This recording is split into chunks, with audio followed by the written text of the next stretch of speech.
Baik, Assalamualaikum warahmatullahi wabarakatuh.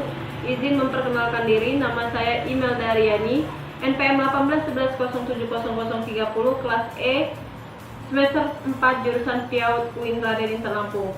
Di sini saya akan menjelaskan materi yang berjudul perkembangan fisik motorik anak usia dini. Yang pertama itu materinya yaitu pengetahuan umum dan hakikat metodologi perkembangan fisik motorik.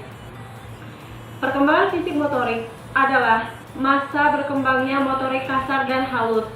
Motorik kasar adalah kemampuan seseorang untuk menggunakan otot-otot atau sebagian besar seluruh anggota tubuh. Contohnya, seperti kemampuan anak untuk berguling, merangkak, duduk tegak, berlari, dan menendang. Sedangkan motorik halus adalah lebih mengarah pada seberapa mampu anak untuk menggunakan otot halus sebagian tubuh tertentu. Kemampuan ini menggunakan antara mata dan tangan, seperti menyusun, mencoret, menggunting, dan menulis. Selanjutnya, materi yang kedua yaitu teori perkembangan fisik motorik. Di sini saya mengambil teori Elizabeth B. Harlock yang mengatakan bahwa perkembangan motorik diartikan sebagai perkembangan dari unsur kematangan pengendalian gerak tubuh dan otot sebagai pusat gerak. Baik, selanjutnya itu adalah perkembangan fisik motorik untuk anak usia dini. Di sini, perkembangan motorik merupakan salah satu aspek yang harus diperhatikan perkembangannya pada anak usia dini. Perkembangan motorik sering dijadikan sebagai tolak ukur untuk membuktikan bahwa anak tumbuh berkembang dengan baik. Perkembangan motorik adalah suatu yang membicarakan gerakan jasmani yang terkoordinasi, sehingga dalam pengembangan itu dibutuhkan sebagai stimulasi yang tepat untuk anak usia dini. Stimulasi ini dapat diberikan oleh orang tua, guru, maupun lingkungan, baik lingkungan rumah maupun lingkungan sekolah, dengan menyediakan lingkungan belajar yang mendukung untuk perkembangan motorik anak usia dini. Pemberian stimulus tersebut merupakan upaya yang dilakukan oleh orang dewasa dalam memberikan fasilitas dan kesempatan yang optimal untuk tercapainya perkembangan yang optimal, memberikan waktu untuk banyak anak melakukan kegiatan-kegiatan yang menunjang perkembangan motoriknya, dan pengawasan yang tepat merupakan salah satu usaha yang tepat dalam mendukung perkembangan fisik motorik anak usia dini.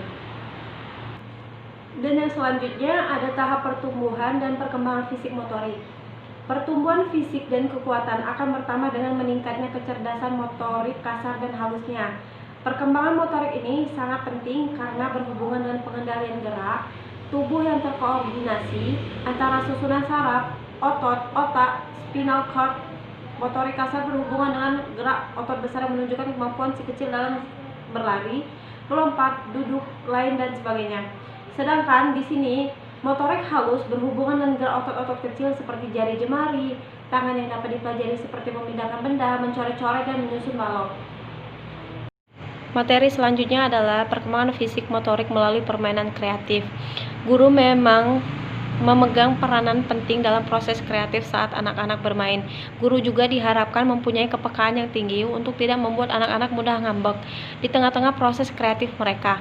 Kadang, anak-anak itu terlalu sering diarahkan dan diatur tentang apa yang harus mereka lakukan, sehingga membuat mereka putus asa untuk mencoba sesuatu dengan caranya sendiri yang unik. Guru itu semestinya paham kapan saatnya membiarkan pembelajaran kreativitas tetap berjalan dan bagaimana menjaga supaya pemikiran dan gagasan anak tetap lancar mengalir.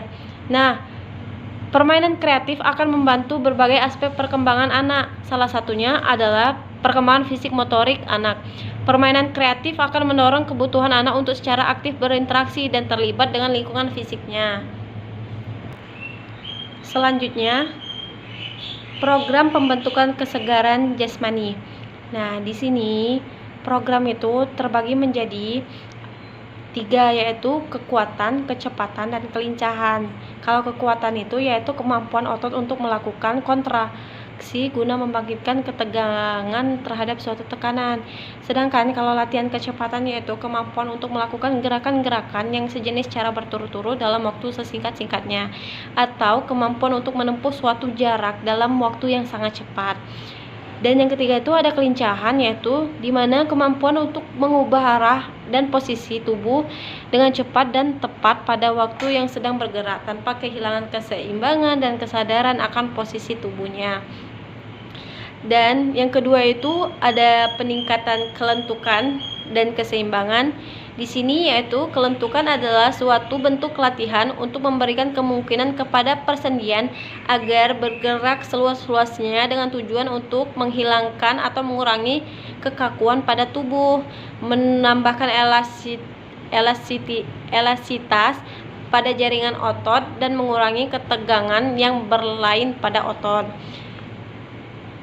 Dan yang kedua itu ada keseimbangan, yaitu di mana kemampuan untuk mempertahankan ketidakseimbangan ketika ditempatkan di berbagai posisi. Keseimbangan adalah kemampuan untuk mempertahankan pusat gravitasi pada bidang titik tumpu, terutama ketika saat pada posisi tegak.